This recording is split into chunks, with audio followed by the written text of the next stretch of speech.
बुध हुए मार्गी। नवग्रहों में युवराज बुध 7 अप्रैल से अपनी वक्री अवस्था से निकलेंगे तथा मार्गी अवस्था में आ जाएंगे, अर्थात इनका गमन एक राशि आगे की ओर हो जाएगा। अभी तक जो बुध का गोचर चल रहा है ये मीन राशि में है, जहां पर ये नीच राशि में होकर परंतु नीच भंग राजयोग में है।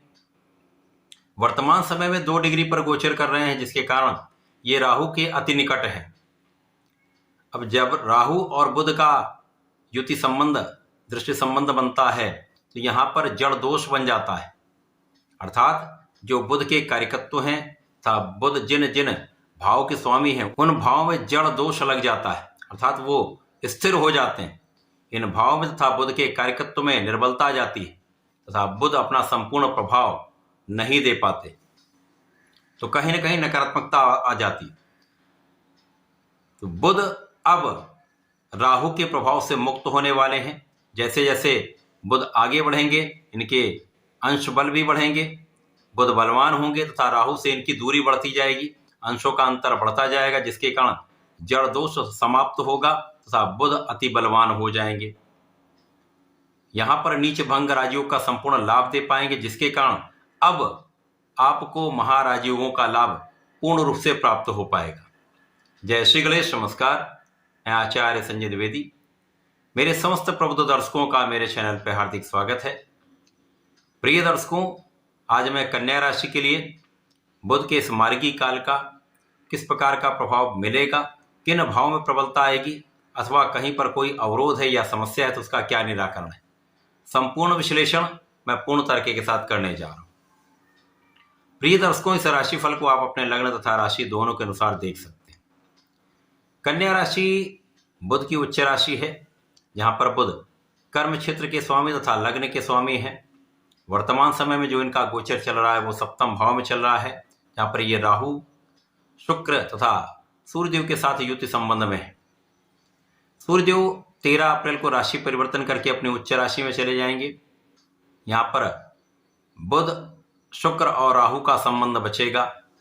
यहां पर शुक्राचार्य बुध के साथ अतिमित्र में होकर महाराज योग बनाते हैं, लक्ष्मी योग बनाते हैं, परंतु शुक्राचार्य भी उच्च राशि में होकर निर्बल हैं, क्योंकि यहां पर ये राहु के सीधे प्रभाव में आकर दूषित हो चुके हैं। अब बुध जब मार्गी हो जाएंगे 7 अप्रैल को ये आगे बढ़ेंगे। इसी प्रकार से 14 अप्रैल को शुक्र भी मार्गी हो जाएंगे और ये एक राशि आगे की ओर गमन करना प्रारंभ करेंगे। तो इस पूरे समय में जैसे जैसे ये गोचर आगे बढ़ेगा बुध का बल बढ़ जाएगा और शुक्राचार्य भी आगे बुध के साथ संपूर्ण प्रभाव देने लगेंगे, जिसके कारण महालक्ष्मी योग का संपूर्ण लाभ आपको प्राप्त होगा। अब चूंकि सप्तम भाव में ये है तो अभी तक जो समस्याएं आ रही थी आपके कार्यक्षेत्र में, आपके मानसिक भाव में, आपके शारीरिक भाव में जो समस्याएं चल रही थी वो दूर होंगी, शारीरिक कष्ट दूर होंगे, आपकी मन स्थिति जो नकारात्मक हो चुकी थी वो सकारात्मक होने लगेगी। इस प्रकार से आपका कॉन्फिडेंस बढ़ने लगेगा, आपकी क्षमता में वृद्धि होगी, आप अपना संपूर्ण प्रयास कर पाएंगे। अब यहां पर आपके जो माइंड का डिविएशन है वो कम हो जाएगा, क्योंकि यहां पर बुध बुद्धि के कारक हैं, वाणी के कारक हैं। इस संपूर्ण जगत में कोई भी ऐसा कार्यक्षेत्र नहीं जहां पर बुध का प्रभाव नहीं होता है। अतः जब बुध दूषित होते हैं तो इन सभी कार्यक्षेत्रों में तथा जिन भाव के स्वामी कन्या राशि के लिए बुध हैं, इन भावों की निर्बलता प्राप्त होती है। तो यहाँ पर शारीरिक कष्ट, मानसिक कष्ट तथा आर्थिक समस्याएं, कार्यक्षेत्र में अवरोध या कार्यक्षेत्र में बाधक की स्थिति चल रही थी, अब ये समस्याएं दूर होने लगेंगी। बुध अति बलवान होकर आगे बढ़ेंगे तो आपके कर्म क्षेत्र में भी आपको सफलता देंगे, आपके धन के क्षेत्र को भी प्रबल करेंगे, क्योंकि लग्न पर महालक्ष्मी योग का प्रभाव होगा। तो इस समय में आप बड़े धन का लाभ लेने वाले हैं। विशेष रूप से इस अप्रैल माह के 2 सप्ताह के बाद से आपकी स्थिति अत्यंत प्रबल होने वाली है, जब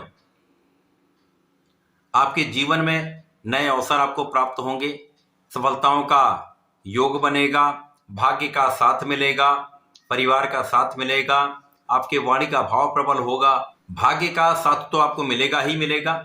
इस समय में आप धर्माचरण भी करेंगे। अभी तक जो आपके पूजा पाठ में आपका मन नहीं लग रहा था, आध्यात्मिक भाव निर्बल हो गया था, वहां पर अब प्रबलता आ जाएगी। आप धर्माचरण भी करेंगे, आपका आध्यात्मिक भाव भी अत्यंत प्रबल हो जाएगा। इसके साथ ही साथ यहाँ पर परिवार का पूर्ण सहयोग मिलेगा, पारिवारिक भाव में वृद्धि होगी, पारिवारिक संपत्ति से अचानक धन लाभ का योग बन रहा है।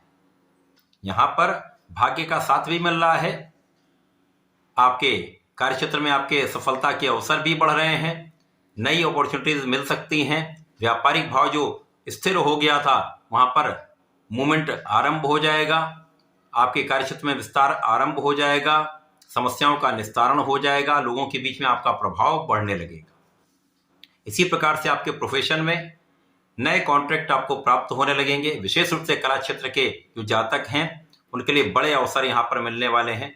धन लाभ के कई अवसर आपको प्राप्त होंगे, समस्याओं का निस्तारण भी होगा और इस समय में आपके पिता का सहयोग मिलेगा।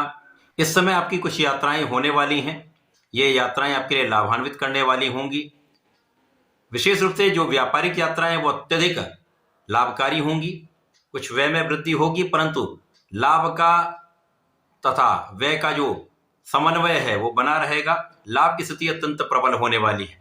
इस समय धन का लाभ भी आप लेंगे, धन को बचा भी पाएंगे, धन का एक अच्छा इन्वेस्टमेंट आप कर पाएंगे। तो ये बुध का मार्गी काल आपके लिए अत्यंत प्रभावी है, आपके लिए धन का योग बनाने वाला है। 7 अप्रैल से प्रारंभ होकर ये मार्गी काल आपका 7 मई तक चलने वाला है। उसके पश्चात ये राशि परिवर्तन कर लें। इस बीच में आपके लिए धन लाभ के नए अवसर मिलेंगे, एक से अधिक मार्गों से आपको धन की प्राप्ति होगी तथा आपका मानसिक बल अत्यंत प्रबल हो जाएगा। बुद्धि बल तथा आपका धैर्य, आपकी क्षमता, आपका सामर्थ्य आपको लाभ देने वाला है। इस पूरे समय में आपको नियमित रूप से गणपति जी की आराधना करनी चाहिए। ओम गंग गणपतये नमः का एक माला का जप अवश्य करें तथा संकट नाशन गणेश स्तोत्रम का पाठ यदि नित्य कर लेते हैं तो विशेष लाभ प्राप्त होंगे, समस्याओं का निस्तारण होगा। इस समय में आप बड़े लाभ अर्जित कर पाएंगे। तो ऐसा करके इसका लाभ लें। धन्यवाद, नमस्कार।